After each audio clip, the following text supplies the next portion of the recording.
Alas 12 na po na tanghali at 1 Balita Pilipinas Now. Huwag kayong magpabaya sa iyong kinabukasan. Alamin ang 5 na dapat iwasan para magkaroon tayo ng retirement fund.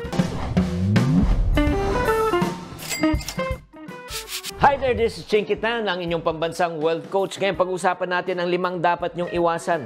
Number 1, iwasan para magkaroon ng retirement fund, itinatawag na impulsive spending. Alam nyo, marami po sa atin ang madali matukso sa sale, sa promo, sa 11, 22, 55, 66, 77, 12, 12. Tatandaan po natin na kahit maliit na halaga, pag yan pinagsama-sama ay lumalaki na po. Halimbawa, pa 100, 200 lang kada mo online shopping mo.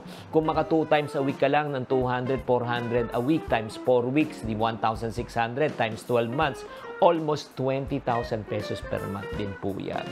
Kaya nga, ingat-ingat po tayo. Kung yung 20,000 pesos per month, i-multiply natin ng 10 taon, 200,000 na po ang nawawala sa inyong retirement fund.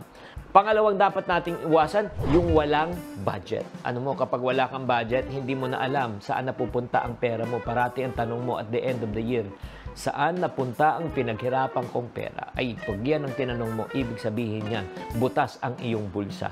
Pangatlo, iniipon lang ang iyong pera at hindi mo pinapalago. Alam nyo, marami pong kasing natatakot na magsimula na mag-invest dahil sa risk. Pero tatandaan nyo, mas risky pag wala kang pera for investment. Bakit po? The moment you stop working, you stop earning, but you don't stop spending. Pag tumigil ka na sa kakatrabaho, wala ka ng kita, wala nang dadaloy ng pera, doon na tayo maghihirap.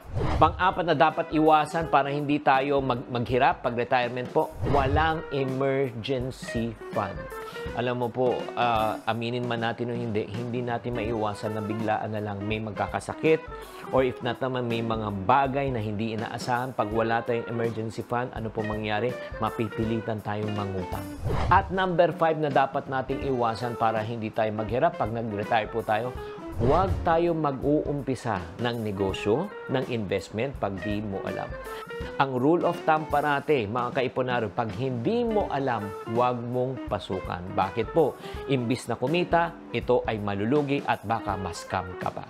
Yan na po ang 5 bagay na dapat nating iwasan para po tayo ay makapag-ipon patungo sa ating retirement. Sana naman nakatulong tong episode na ito. Tatandaan, tamang karunungan, tamang disiplina po ang susi sa pagyaman.